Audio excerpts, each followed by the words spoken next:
ቤት ችግር አለ የተባለው ትክክል ነው። የቤት ልማት ፖሊሲ በቅርቡ እንዳጸደቀን ይታወቃል።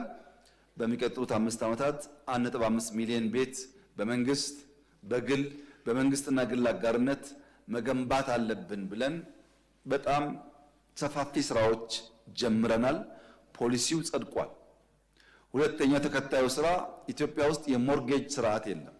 አንድ ሰው በሱና በሪል ስቴት ቢልደሩ መካከል ባንክ ዋስ ሆኖ ሰውየው ከባንክ ጋር ቢልደሩ ከባንክ ጋር የሚዋዋሉበትና ቢልደሩም ሳይጎዳ ገዢውም ለባንክ በየወሩ ከሚያገኘው እየከፈለ የቤት ባለቤት የሚሆንበት ስርዓት ወይም ሞርጌጅ ኢትዮጵያ ውስጥ አልነበረም።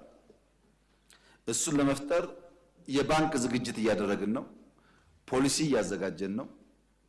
ያ ጊዜው ሲደርስ ስንጨርስ የምናሳውቅ ይሆናል።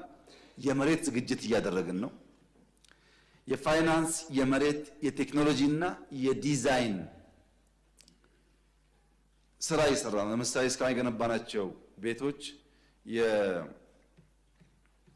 ቤት ብትወስዱ 4 ቤድሩም አፓርትመንት ሲገነባ በካሬ ስለሚሸጥ የሚገዛው ሰው በጣም ውስን ነው።